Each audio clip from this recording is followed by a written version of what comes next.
Okay, distinguished guests, ladies and gentlemen, it is an honor to welcome you to on behalf of the Latin American Initiative to the Baker Institute to this special afternoon. I would like to extend my special thanks to Margarita de la Vega Hurtado and the Cinema Arts Festival for their support in making this afternoon possible.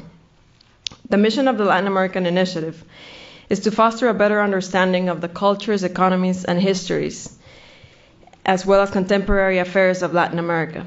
We have three main programs: the Vecinos Lecture Series, the U.S.-Mexico Border Program, and the Americas Project.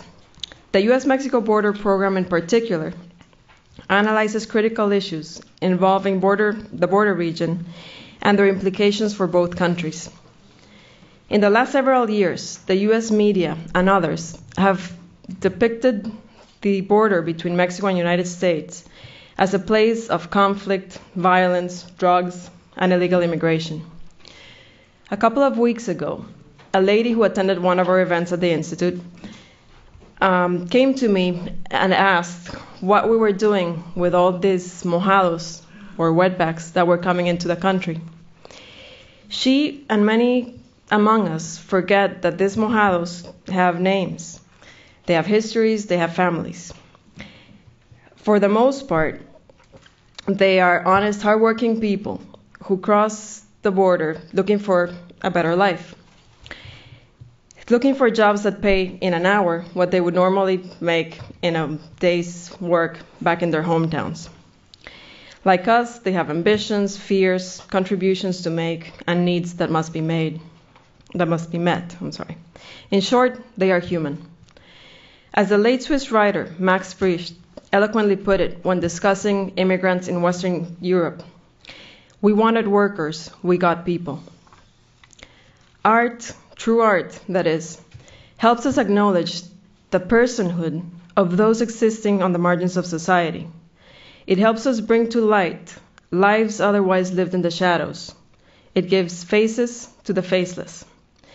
Today, we are honored to have with us an artist whose work in movies like Babel and The Three Burials of Melquiades Estrada has performed precisely this critical function. He helps us look beyond the alarming statistics and frightening news stories and see real people living real lives. He reminds us that divided as we may be by ethnicity, class, culture, language, we are also united by our common humanity. Our distinguished speaker has authored several novels, two of which have been adapted to the screen. He has numerous awards and recognitions for his work, including the 2005 Cannes Film Festival Best Screenplay Award for The Three Burials of Melquiades Estrada. I invite you to read other of his impressive accomplishments in your programs. He is, without a doubt, one of the most influential and admired figures in world cinema today. Ladies and gentlemen, please help me welcome Guillermo Arriaga.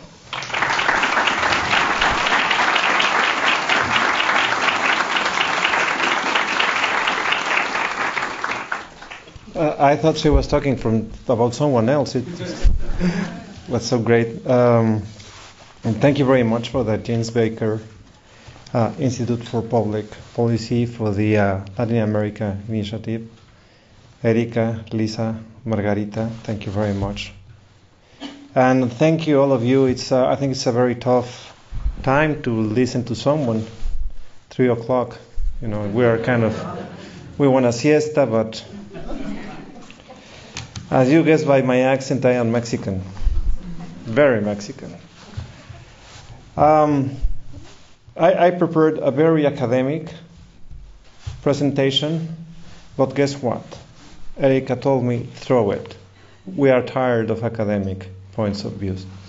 So I'm going to try to present what I have been experiencing as a person. I grew up in Mexico City, but I have a love for hunting. I have hunted since I was a kid. Hunting is a passion, and the Greek word for passion is that it's like suffering. That's why it's compassion. I am with your passion. It's something that you cannot explain.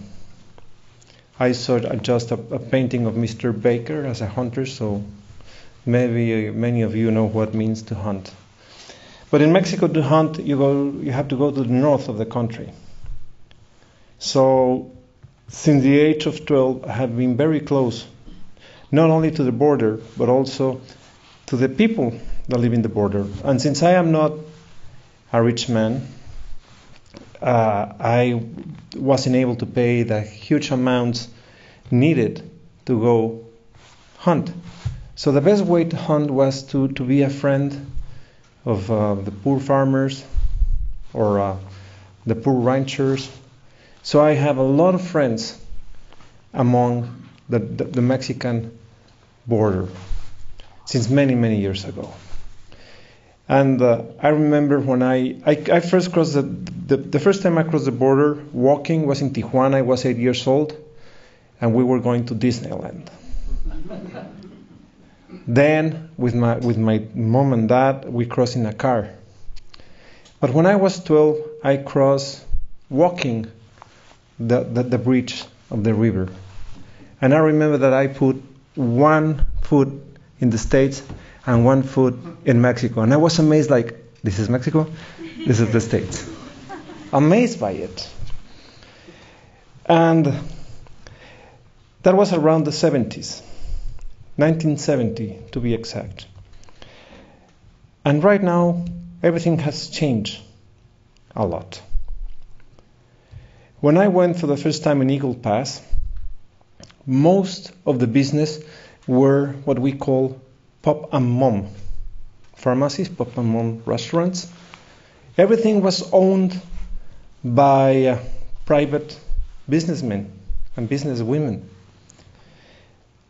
And for some reason, the economics changed the world, especially in the beginning of the 80s. There was a huge transformation on the thinking of how the economy had to work. The idea was to create very strong, solid corporations that would spread wealth to the rest of society. I've been, again, very close to the border. I make three films, close to the border. I'm becoming a specialist in the I-10. Most of them shot around the I-10. And if you go around Del Rio or Barnham, Texas, or Las Cruces, every hotel is a chain hotel.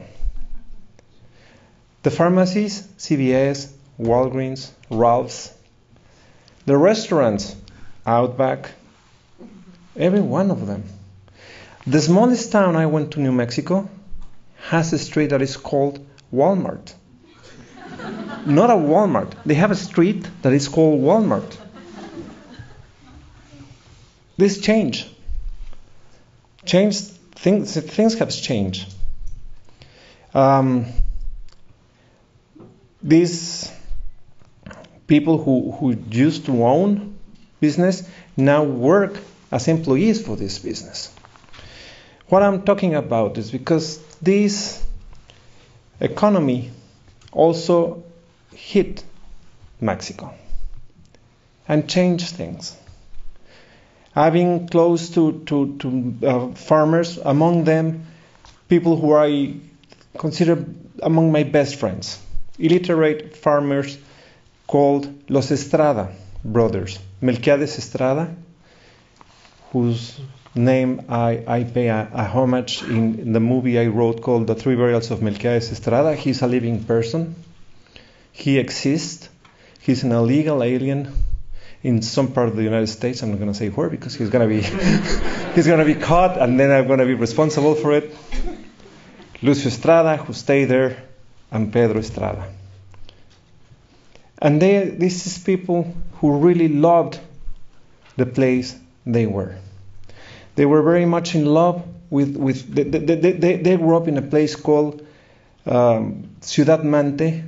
It's a Mante city in the state of Tamaulipas. You know, Tamaulipas is the eastern state that borders with the United States. They live in the south part of it.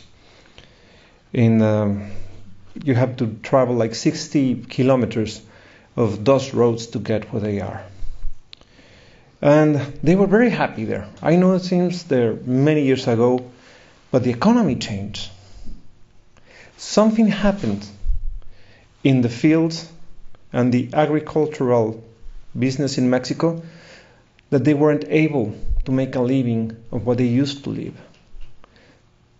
And they have to look for other ways of making a living. I'm telling you, as some of the best people in the world. Every time I go to their house, they go and sleep in the floor so I can sleep in the bed.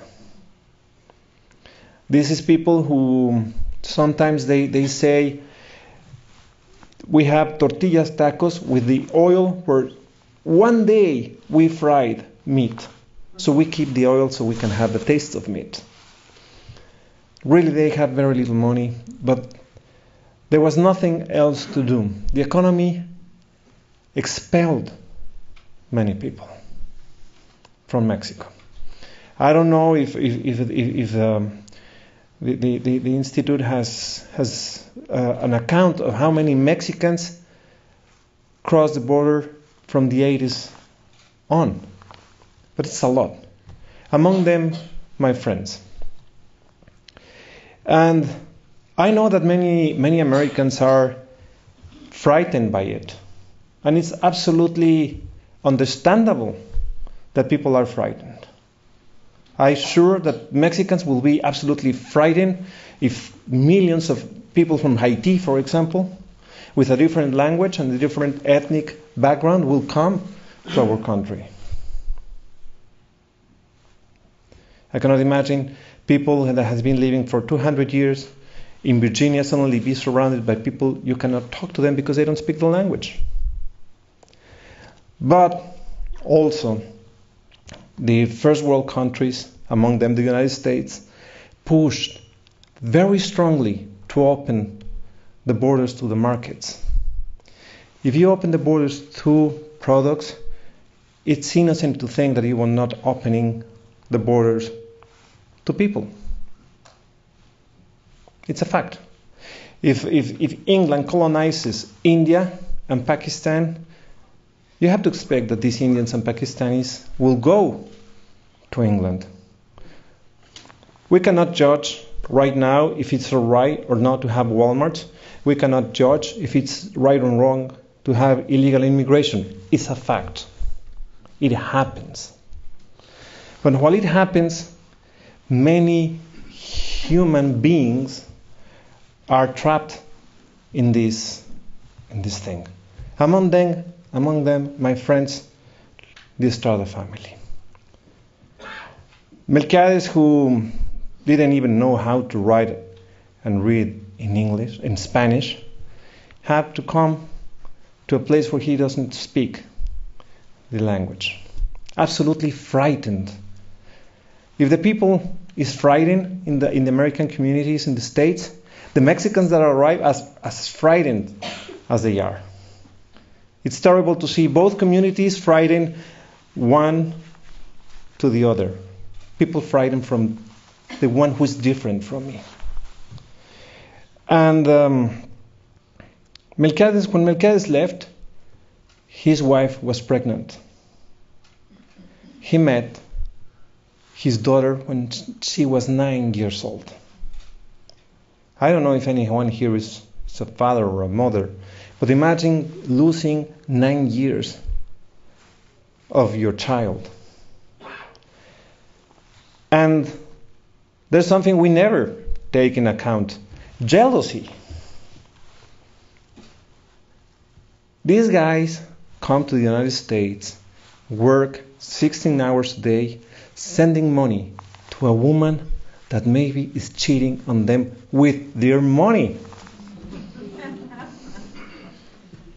No one thinks about it. These people go mad of jealousy, thinking, okay, I'm working as hard as possible and maybe my wife is having sex with someone else. And then the wife that stays. And what about if he never returns because he finds a gringa and marries her? So, immigration is not only scary situations, it's human situations. And every people that crosses the border has a name. And every people that is frightened by these people also has a name. Of course, the United States can build any kind of walls you want. It's your country. And it's your right to do it. But let's acknowledge that great part of the American economy works on migrants. It's a fact. I can tell you, in Hollywood, every head of the studio, which is a woman, has a Mexican or a Central American woman taking care of the kids. They can make films because someone's taking care of the kids. I can name several, but it will be illegal, so I will not tell their names. But everything becomes illegal. And I can tell you something. Melquiades Estrada didn't want to stay 9 years in the United States without seeing his family. He want to go work and come back as soon as possible. They don't want to stay here. They just want to work. But what happened? It's so difficult to go back and forth that they stay forever. And what happens? The kids are born here, they are American citizens, and we have a problem. And in the meantime, terrible things happen. I try to portray a little bit on the other side in a film I wrote called Babel. But you know something? Many people like Melquiades Estrada, they paid what we call polleros or coyotes. They cross you, the adults, and then you say, here you have $6,000 to cross my kids. My 1-year-old kid, my 3-year-old kid, and my 5-year-old kid.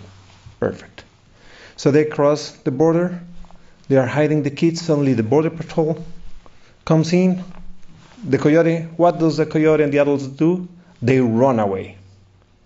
And suddenly the border patrol has 1-year-old kid who doesn't speak, you don't know who the father or the mother is, and he's abandoned in the desert. There's an organization in Sonora, Mexico, who has 500 of these kids that were left abandoned in the desert while they were waiting to be reunited with their parents. And I don't know if I've seen Babel, but in Babel I try to make the opposite. A Mexican bringing illegally American kids and abandoning them in the desert. It's a very strong situation. Imagine your kids dying of, I don't know if the right word is insolation? Sunstroke. Yeah, sorry. My literary... I told you I'm Mexican, so... But also something very important. The border is not only drugs and illegal immigration. There's also love stories. Remember, Mexicans are great lovers. When we were shooting the film in Van Horn, Texas, do anyone knows Van Horn here? Well, it's a small town, in the way to El Paso is like 2 hours away from El Paso. There's this bar, which is run by an American woman and her Mexican husband. And it's funny. 1 hour they play Mexican music, 1 hour they play country music. No? And we see the Mexican girls here, the American guy was there, and they began dancing. And they began love stories between the Mexicans and the Americans. I remember that I once took a group of students to the shooting of the 3 burials. And one of the cowboys went to one of my students and say, I want to marry you. And she was like, why? Because Mexican girls do wonderful tortillas, and they like to be at home, and I would love to get from the work, sweetie, with a beautiful tortilla and a wife waiting for me. And the Americans don't like to stay home, and they don't like to make tortillas. So that's what I want. So there are also love stories. Many love stories, many friendship stories between Americans. I've been trying to portray these friendship stories in the film I wrote called The Three Barrels of Melquiades Estrada. And I want to have the love stories in a film I wrote and directed called The Burning Plain. Because actually there are relationships of friendship and love between Mexicans and Americans. I was with an American hunter in a very beautiful ranch very close to the river in Ciudad Acuña, a crossing del río. And he has never gone beyond Ciudad Acuña. And he said, why does Mexico has this sense of unfinished things? The border towns in Mexico look like unfinished. Really? Yes or no? Yes. Yeah. It's like no one cares about them. It's amazing when I cross that river in McAllen, full of golf courses, and even the asphalt is different. Beautiful thing. And in Mexico is this thing of unfinished. Maybe there's an historic explanation. Don't forget that Arizona, New Mexico, Texas once belonged to Mexico. And in the imaginary mind of many Mexicans, this is still part of it. So these cities are built just in case we get there. So it's not a sense of permanence. It's like, this is for the moment, which is not true. It's difficult to get back Texas. Very difficult. And I don't know what Mexico will do with Disneyland. But it's still this mind. And it's moment to begin to understand what's going on between both countries. We cannot forget that the concept of nation is really, really, really young. It's only 10 to 12 generations old. I can get easily trace of 7 generations back of myself. That the grandmother of my grandmother, that's 6 generations back. So it's only 250 years old, the United States, 200 years old, Mexico. Is that a lot?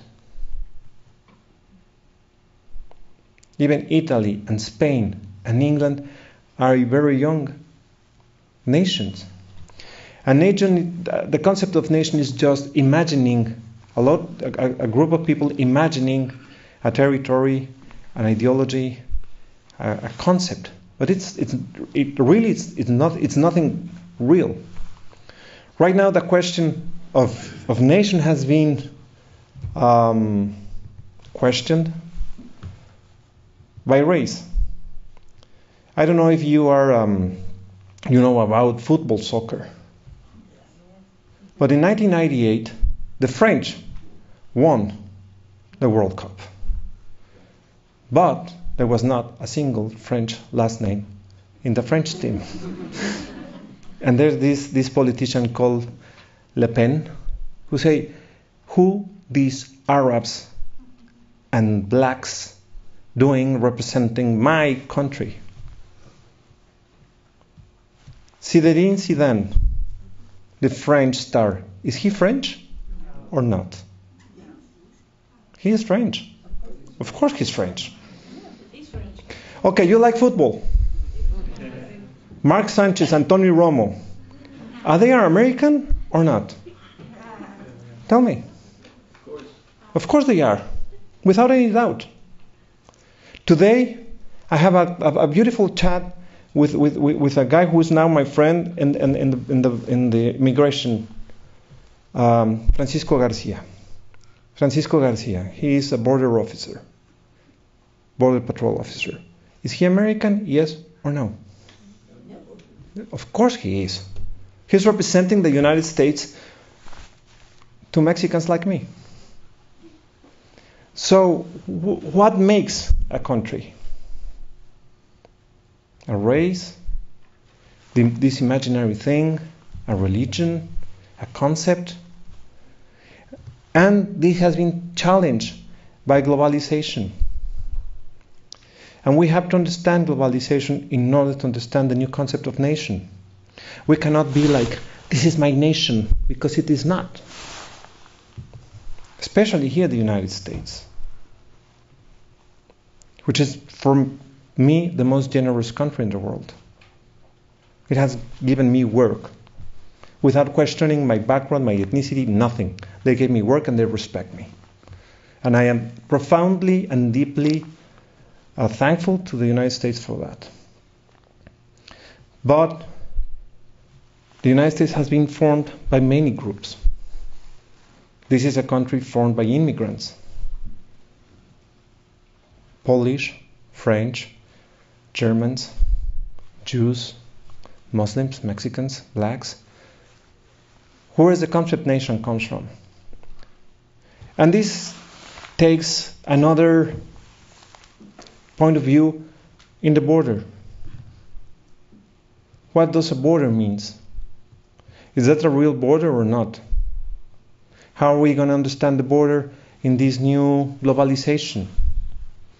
Especially for me, this is the strongest border in the world. The border between Spain and France is not that shocking. The border between Brazil and Argentina, you just cross in a little boat, you're in Brazil. Back, you're in Argentina. One say obrigado, the other one say gracias, but they are basically the same. But here it changes a lot. I'm telling you, stand in the river, look to the gray asphalt in Mexico, to the brownish asphalt. It's different. Go to Ciudad Acuña and then go to El Rio to know there is a great difference between both countries. So, what we can do as artists is just to bring the human problems that this causes, that these differences cause. And to make a point that there are bridges of communication between both cultures. That we are frightened, each one of us. And believe me, it's perfectly understandable that people in the United States are scared, and very legitimate to be scared. Because Mexicans and Central Americans are everywhere. I was shooting in Oregon, and a friend of mine said that every restaurant was Mexican. Even the Chinese, because the cooks were Mexicans. Yeah, he said every restaurant is Mexican, because all the food is made by Mexicans. I have been to the most remote places. North Carolina, full of Mexicans. North Carolina, Wisconsin, Oregon, Illinois, Memphis, Tennessee, Atlanta. What's going on?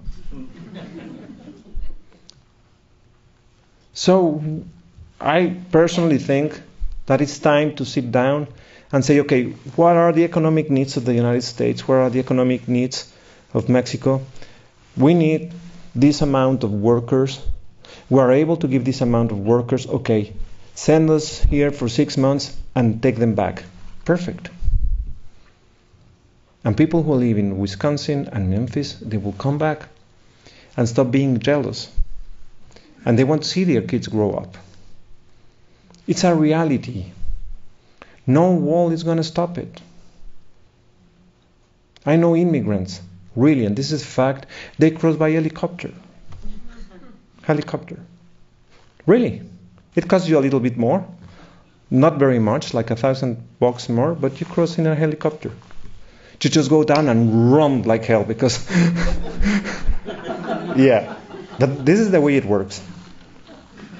One of the daughters of Pedro, my friend, crossed in helicopter because she was pregnant and she couldn't swim. She was afraid of getting drowned, so she crossed in a helicopter. And when the helicopter landed, they say, "Run." She says, "I'm pregnant."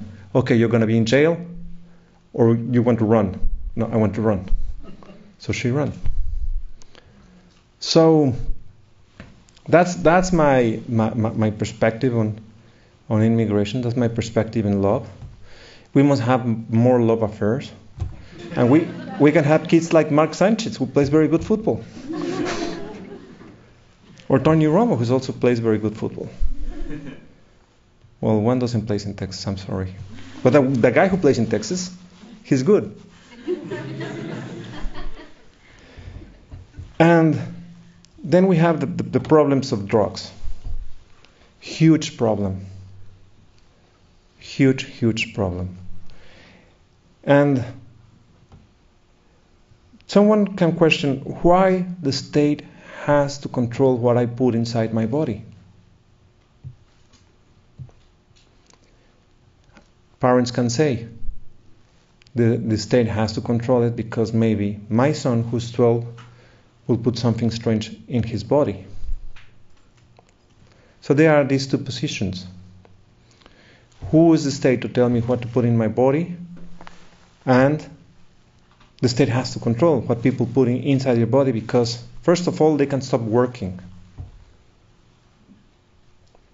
It's important. A healthy society is important to be productive. But on the other side, the problem goes beyond health. Is that we are creating parallel states that threatens seriously the life, the daily life of everyone. There's death penalty in Mexico. You know that? But not applied by the state. It's forbidden by the state in Mexico. But remember, we have a parallel state. You just mess around with the drug dealers or steal their money, there's death penalty. Like this.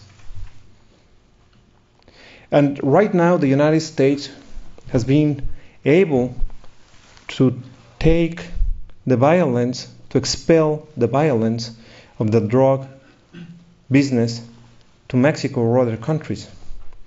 But slowly is building up violence that is gonna be without control. I've been telling kids all over the United States because they feel it's very cool to have marijuana. Oh, I'm cool because I'm stoned. I say, okay, you know, man, to be cool and stoned, your cigarette of marijuana has like 3 or 4 drops of innocent blood. So every time you make like, you're not having just marijuana, you're having innocent blood in your lungs. Don't forget it. Many people is killed in order to have marijuana available to anyone. So we have, I think that right now is not complaining of the situation, it's the choices we have to take to make life.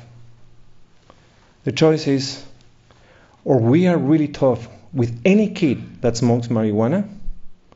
Okay, you smoke marijuana, it's 50 years in jail. That's it. 1 cigarette, 50 years in jail. Or we legalize it. But we cannot be hypocritical. You can smoke a little bit and you can have a little bit because you are a drug addict.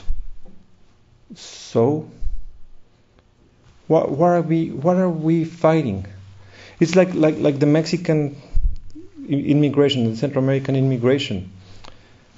What are we going to do with the drug business? I know it's difficult. It's a difficult issue. I'm telling this as an artist. It's good that I'm not a politician because my career will be over with these declarations. But I'm just a writer. But what is very scary as a Mexican is to see that there's death penalty. And that even the most highest level of the government is susceptible of being killed. Death penalty even to the president of Mexico. He's threatened. There's a death penalty. It has been issued a death penalty sentence to the president of Mexico. If he's threatened, imagine the rest of the people.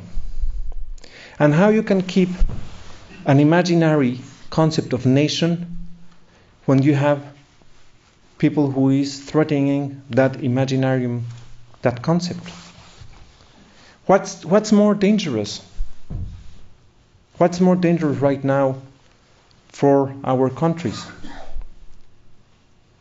It's just some thoughts.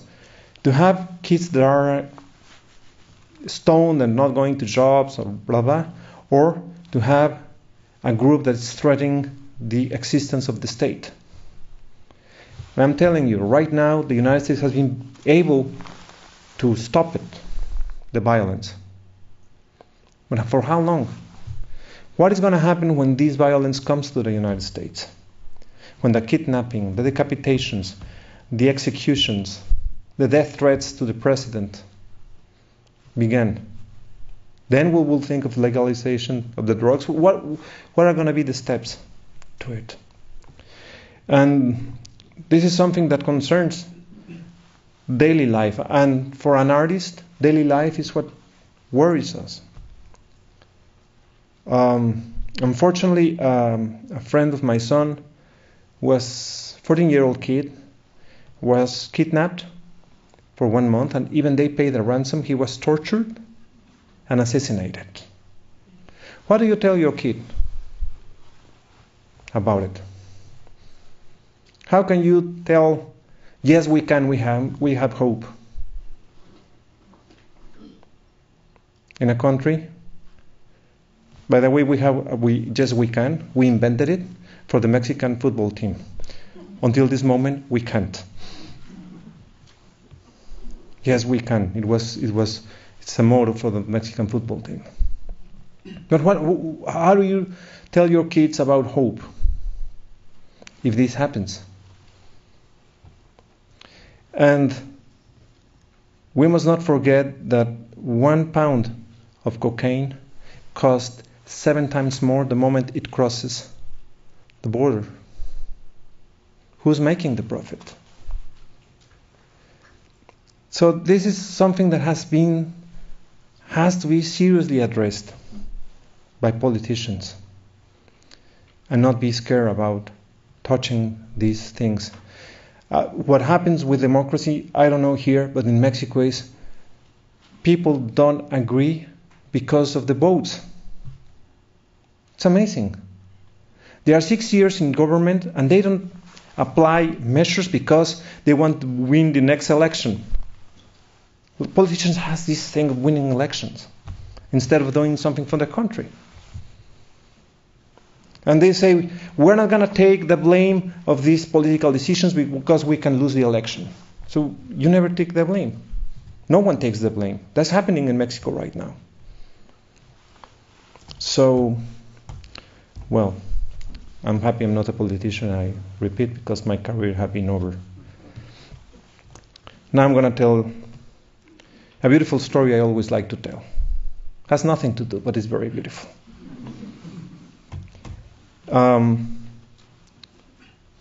In an African tribe, we have 2 souls. A light soul and a heavy soul. Does anyone know about it? This is beautiful.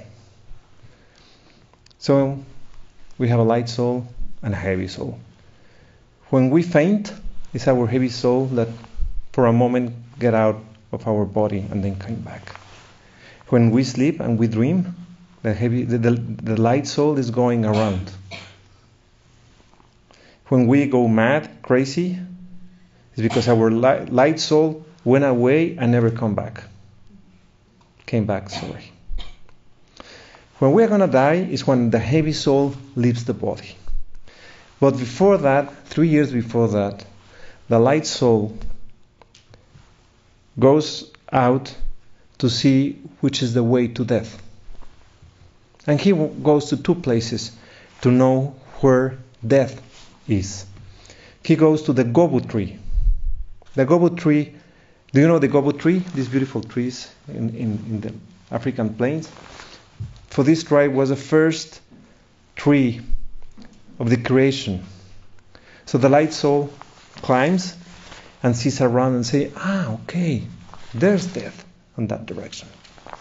The second place he goes, and this is really interesting, is with women that are menstruating. You know why? Because for 5 days, a woman is suffering between pain and blood, the loss of a possible being that is not longer a possibility of being. So this chance of a human life is basically going away in pain and blood. So women, those 5 days, are in a profound state of wisdom. So the light soul asks, can you tell me please where death is? And she experiences it, the limits of life and death. She says, without any doubt, death is in that direction. So light soul goes and walks and finds death, stopped in the abyss of death, watches it, and goes back to tell the heavy soul. That's the way an artist has to be.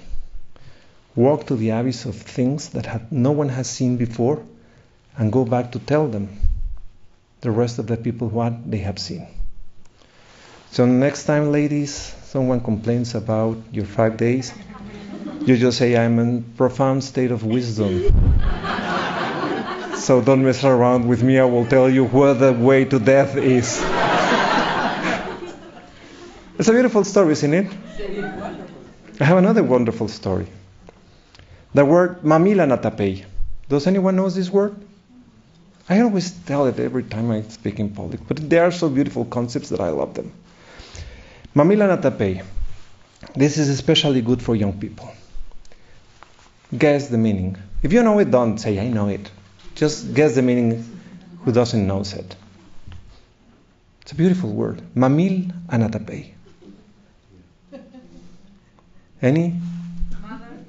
Mother? No. Love? No. Excuse me? Well, without pay. what? Comida sin pagar. Okay. Comida corrida? No. It means a man and a woman sitting one in front of the other, trying to say a lot of things and not being able to say them, to tell them. A man and a woman sitting one in front of the other, trying to say something to each other and not being able to tell them. So, let's picture this.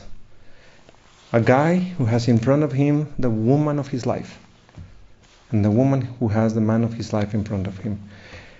And he wants to tell her, I love her, I love you. And what does he say? Does Mark Sanchez plays with the New York Jets? And she says, yeah, I think so. Yeah, I love football. Yeah, I love football also. Have you been to the Cowboys game? Yeah, man. But the Redskins, they always beat them. You know? And the moment goes away. Milan Kundera, the Czech writer, has a beautiful essay about this moment. It's a man in the 19th century is looking for the exact moment to be alone with a woman. And when he wants to tell her, I love you, he says, do you like mushrooms? And she says, let's go pick mushrooms. And all the evening, all the afternoon, they keep talking about mushrooms. So next time, girls and boys, you have the girl of your life in front of you, and she says, do you see the Dallas game? You say, no, because I have an attack of Mamila Natapei. And what is that? That I love you with all my heart, but I don't have the guts.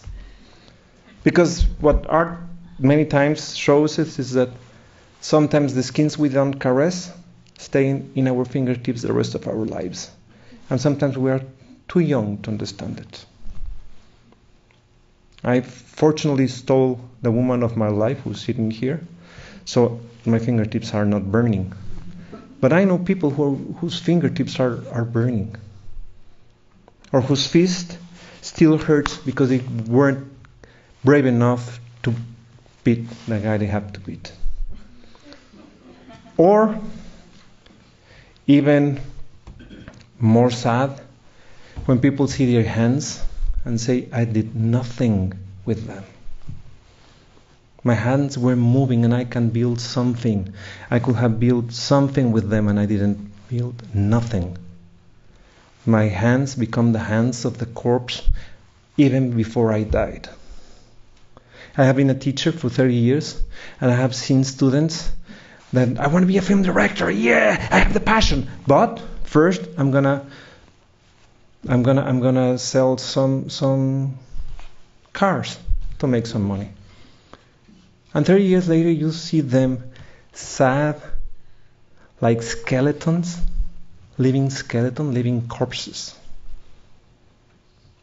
And talking about corpses, when I was 12 years old, in my class, I don't know if here in the States you used to do this, but in Mexico we did. I have a skeleton, complete real human skeleton. It was just there. So we brought ties and we put him hats. I thought he was a guy because he was tall. And we put rings and we play with him, with the skeleton. If I bring a skeleton right here, will you be scared? No. Basically, no. But what about if I bring a fresh 4 days old corpse? Will you be scared? Repulsed? Of course we will be. What's the difference? Both are dead. Still stinking. We will turn our eyes to the other place. In the movie I wrote, The Three Barrels of Melquiades Estrada, I wanted a 4 days old corpse to become the protagonist of the film. And people will see what it means that a person that used to have friends and used to be in love and used to make love is now a corpse. And we cannot turn our eyes to the other side because it's in the cinema. It's there. And I did it to remind us that every human life, exactly every one of them, is worth it. There is no human life we can discard. The great tragedy of the Second World War, too, is that a guy thought that we can discard every life. And we have to rescue the value of every life. Every one of them. Every illegal immigrant that drowns in the river can be my friend Melquiades Estrada. Or it can be your friend, it can be your father, it can be your brother. That he's different, that he comes from another country, that he's poor, that he's from another culture, that he speaks another language, doesn't take out his quality of human being. They are mean human beings, of course. But they are also very good human beings that die in the most absurd circumstances. And we have to make an effort to understand that every policy we take in our lives, every economic policy, every political policy, social policy affects a life that is worth it. We should not forget that.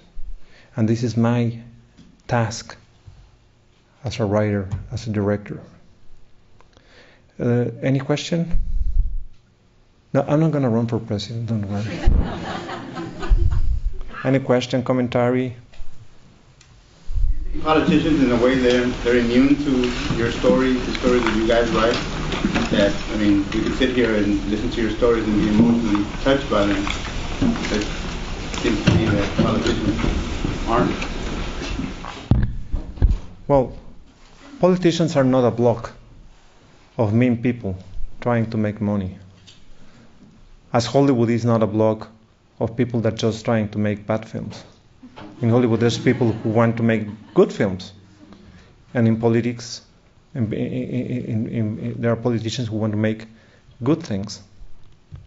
and they will listen.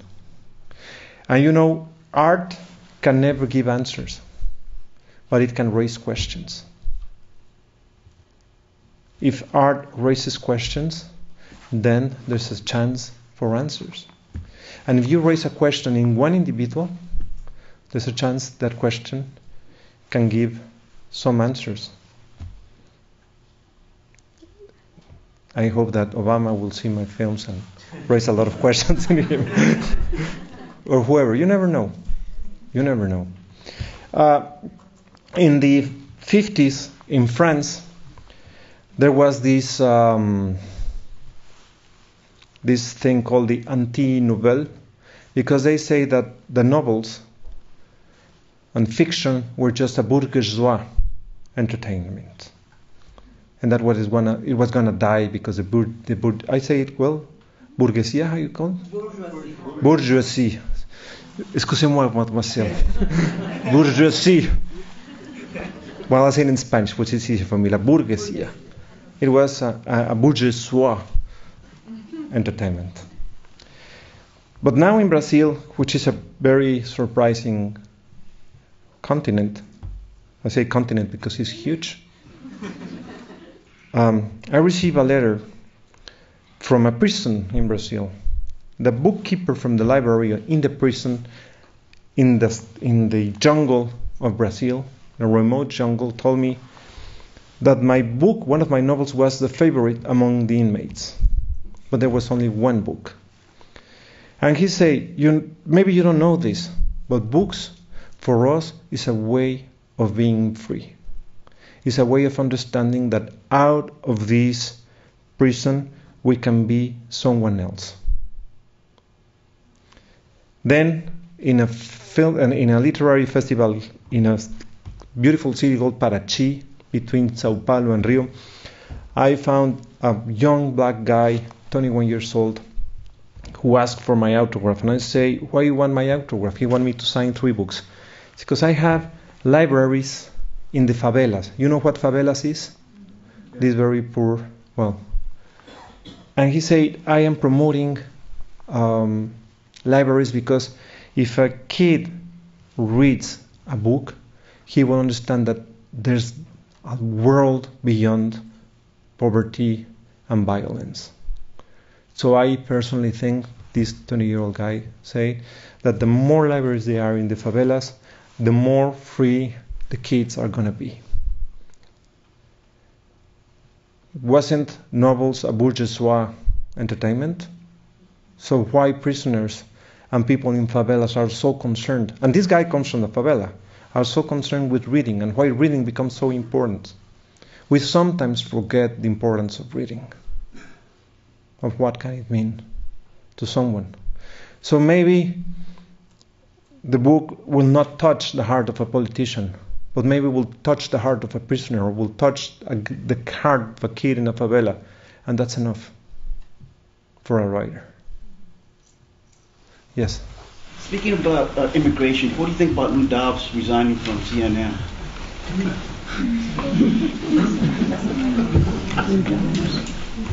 Lou Dobbs. Is he going to Fox? I suppose. You don't quit CNN. Glenn Beck was in CNN, isn't it? Yes. Yeah, he was. And then he went to Fox. Maybe Fox is paying more. I think this country is very divided. From an objective point of view, I don't understand. I don't know if it's really Obama is a communist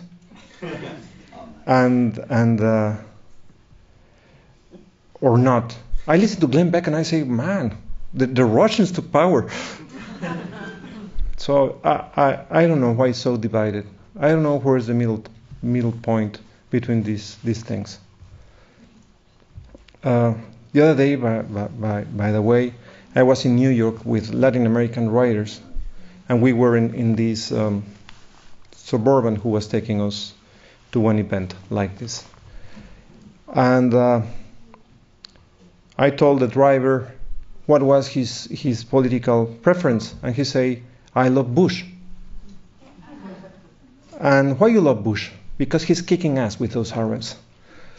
Okay, and what's wrong with Bush? Nothing's wrong with Bush. And I say, okay, what about global warming? Sissy thing. No? What about the economy? He's a businessman, he understands. And he says, well, does he have done anything wrong? You say, yes. He's allowing in these Mexicans. They're a pest. They bring diseases and they steal, and I will kill them all. Do you have that problem in France? I'm not French. You're not French? No. I am Mexican. And I have a disease.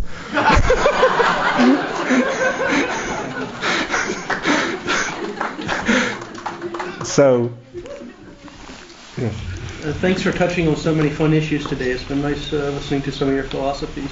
I'm curious as to what your philosophy might be on how the sort of raising of cartels to more of a mafia status influences U.S.-Mexican relations, both at the level of love, maybe lust. Well, I'm telling you, it's threatening the concept of state. Because you create a nation with a hope that everyone will help each other, that everyone will love each other, and that we are fighting together for a goal that is called Mexico or is called the United States. When this concept it is questioned in its core, suddenly you begin to question yourself. It's worth it? Is worth fighting for the concept Mexico? Is worth it having kids? Is worth it falling in love? So it affects the core of things. That's what I'm telling you. What is more important? To have people who are stoned or have cocaine or are high on heroin, or have a state that devastates, or have a group that devastates the concept of hope? What's better? What will you choose? Because it really frightening to have kids, just to have kids, and think, everyone who's a father or a mother knows that a concept of kid is love with fear, extreme fear that something will happen to them, because if something happened to them, it will kill me. So many people is, why should I have kids? I don't want to die of pain because something happens to my kids. Yes. You say many times you don't want to be a politician, and you don't want to get close to it and get involved. How did you perceive yourself when you make a film as a political statement? Well, first of all, I don't want to be a politician. I just want to be the president of Mexico. Which is quite different. No, that's not true. I consider myself humbly a storyteller. The only thing I can do is tell stories without any political message. I just tell stories of the things I know, of the people I love. If they have political consequences or not, it goes beyond me. I already told you that I have been a teacher for 30 years, and I tell my students, never, ever try to be profound or deep. Ever. You just tell the story. If you yourself, if you are profound, the story is going to be profound. But you don't have any control of the deepness or no deepness of the story. So I'm just a storyteller, a humble storyteller. You say that you think the United States has the right to build a wall. You think that they have the right to celebrate the fall of the Berlin Wall? Absolutely. Absolutely, because the wall of the Berlin was dividing the same country. This wall is between... Well, for some years it was a different country, but it was an artificial way of dividing Germans. I am talking about the wall, physically making possible. Yeah, but this is, as a Mexican, I cannot question the United States to make walls or not. It's the Americans who have to question it. It's not me. For me, it's a sovereign country that has the right to do whatever you want from your borders inside. The URSS was a sovereign country, had the right to do whatever they want.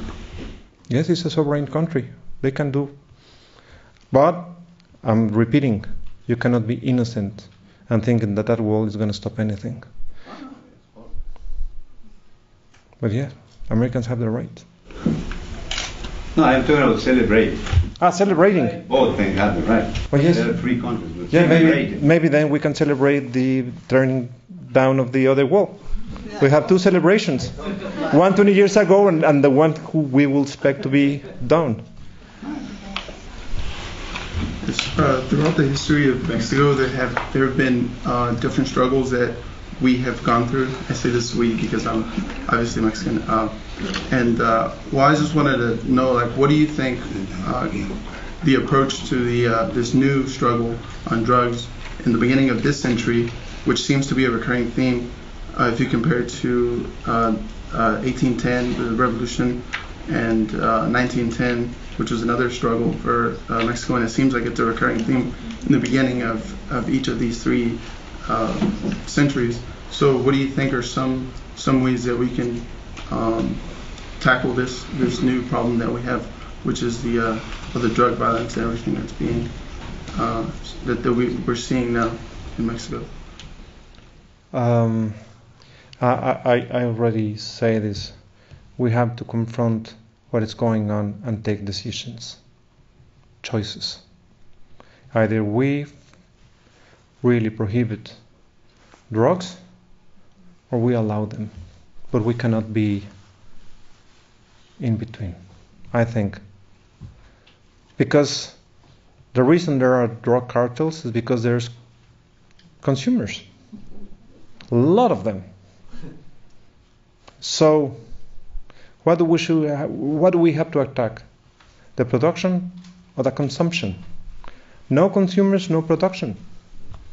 A lot of consumers, a lot of production. So we have to do something with it. Either we accept consumption, or we penalize severely consumption. Yes? One thing that sometimes is not addressed is the really power of a lot of these wars, internal and international, is the weapons. I want to see all these wars, being fought with their hands or even with sticks. What if there were no weapons, especially automatic weapons that are sold so freely, like nothing else is sold that freely, not even a car is sold that freely. But anybody can go and buy a weapon on the internet, on the market, anywhere. So I want to see what would happen with a war on drugs without the automatic weapons, or any other war for that reason, One of the things that were really appreciated in Mexico was when Hillary Clinton went to Mérida and say, we acknowledge that there's a weapon problem that's caused by the United States. And we acknowledge that every Mexican that is killed because of the drug wars is killed with American money from the consumers and with American weapons. 95% of the weapons that are used in the drugs are illegally smuggled into Mexico. Of course.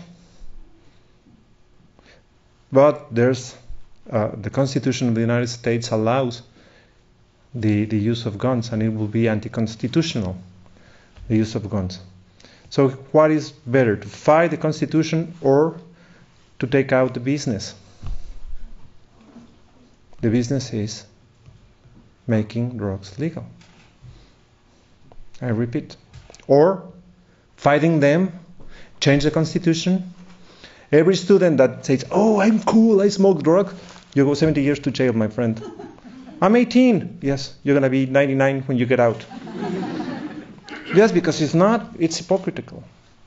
But I don't say forbidding the use of weapons, because they have the right to buy them and use them, but we can buy them without anybody knowing who bought it, who sold it, without any registry at all.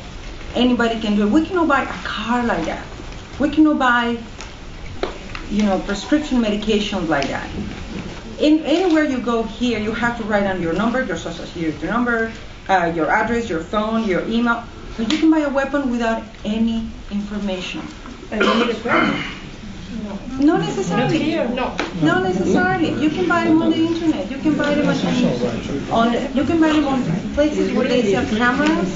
They also sell weapons, and anybody can do it. Okay, this is something the American politicians have to address. It's a little bit difficult to really make a decision here. But they won't address it unless people bring it to their... Well, let tell you something. I'm a hunter. I already told you this. Okay? In 1971, the Mexican government banned the sale of guns. Okay? Before that, you can go to Sears and buy your shotgun. Now it's completely forbidden. It has been the only one who is allowed to sell guns, shotguns, and anything you want to do to hunt is the Mexican government through the army. Of course, the drug dealers, they make they apply to have their shotgun, and there's guns all over here.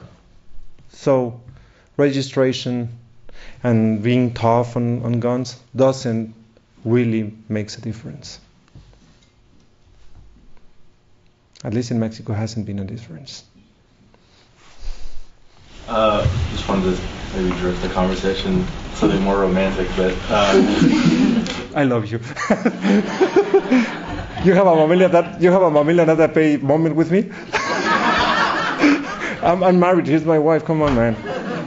Okay, romantic.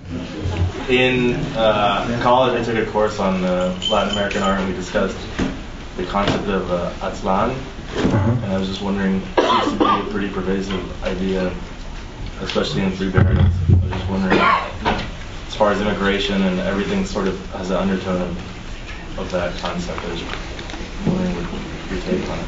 Aztlán is more a Mexican-American thing more than Mexican. Since the Mexican Americans have lost some of their identity, they are not even Americans, so they are not Mexicans. They go to Mexico and they feel they are Mexicans, and they are like, no man, you are not Mexican. And they go to the United States and they have this imaginary place that it's called Aztlán. I remember I read a Chicano novel of people who want to create the state of Aztlán, which will be Sonora, Chihuahua, Baja California, Arizona, New Mexico. A new country. It's an imaginary, it's a concept. But it's not Mexican. As a Mexican, I had never listened to any Mexican saying, let's go to Aztlán.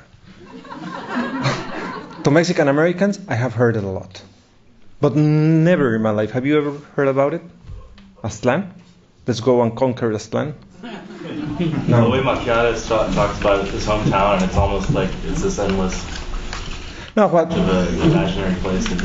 What Melquiades is talking about is many people who come to the United States, they lose everything.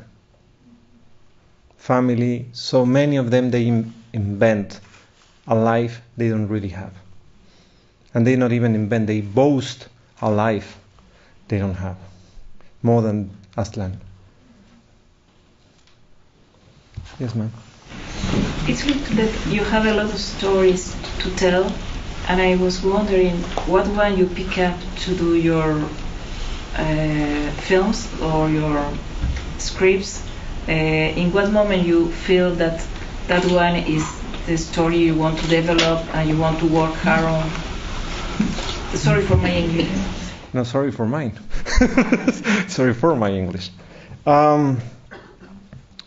Stories mature inside you in ways you don't explain, are not explainable to you. What I can tell you is that most of my stories have been there for years and years. And for a writer, stories began to go to your throat. They stay in your throat, and if you don't write them, they began poisoning you. So when you began to feel poisoned, you write them. That's the only way I can answer. Yes. As a teacher, what do you think about Mexican immigrants coming to the U.S. to go to school for higher education? And what's kind of the state of Mexican universities? I have a friend who came to the U.S. as a Mexican immigrant to go to school. I was just wondering what your take on it. I can tell you that there are bad schools and good schools in both sides of the border. We cannot tell that every school is good. There are great schools here, of course. You can expect that the most powerful country in the world must have the best colleges in the world. Harvard, Stanford, Rice University. By the way, I am proudly the artist in residence for the University of North Texas. So now I am a Texan. So I think it's a legitimate way of trying to get an education. It's better to have immigrants coming here to have an education than immigrants here to make drug businesses. And the state of Mexican schools, it depends, as here in the United States. And I think the experience of studying in a different country is a very fulfilling experience to anyone. I will invite American students to go to study in a Mexican university or Spanish university, Guatemalan university. Traveling gives another sense of yourself. Yes. You're talking about the end of a nation state and the whole idea. I was born in Chicago, but on a daily basis I claim being Mexican because I'm a citizen. And I am a Mexican-American Chicano, but I think what's different is that every day somehow I've got to define my relationship to Mexico, be it through Dobbs, be it I happen to be the only am I Latino Hispanic? If I'm the only one in the room that we need to go to the expert. And so every day I have to define that in some way, shape, or form. And it's funny you mentioned some of the early Chicano writers, this relationship to Aztlan. So I think we Mexican Americans are thinking about Mexico a lot. Is it the same on the other side? I mean, do they think of us, or because you just mentioned an interesting snapshot of, I think the early Chicanos were feeling, I'm not here or there. I'm like, I'm legal, you can't deport me, and when I go to Mexico, I get along great with folks. So I think the newer generation has moved on, but do they even think of us in Mexico? Or what are their thoughts about us? If we think about America? Or Mexican Americans. Of Mexican Americans? It's interesting you're talking about these old tropes, because in the U.S., this whole idea about Aztlan, it's very funny. It's very funny. We kind to be, I'm not myself, I'm telling you as a society, I love anyone. But Mexican society, they tend to be like cautious with Mexican Americans. But when Mark Sanchez wins three games in a row, it's like, yeah, the Mexican. He's not Mexican, my friend, he's American, from Mexican grandfather. So it's like very ambiguous, you know, with Mexican Americans. And the other day I was with a kid whose father was an illegal alien, and he was a border patrol. And I say, okay, your granddad, your dad, they came in illegally, and now you're going to stop the illegals. Are you going to be friendly with them? Are you going to be like, come on. He says, no way. That's not the law. More American I couldn't hear. Not a single Mexican is going to come in. And what about your dad? There's a lot of Mexicans right now. We have to stop them. Okay? And he was the son of a Mexican. And it's funny. I shot the film in the house of a family of New Mexicans. They have been 4 generations New Mexicans. But they speak Spanish and they consider themselves Mexicans. And I say, how many times have you been in Mexico? None. Why? We are scared to go. Okay, I think we run out of time. Thank you very much.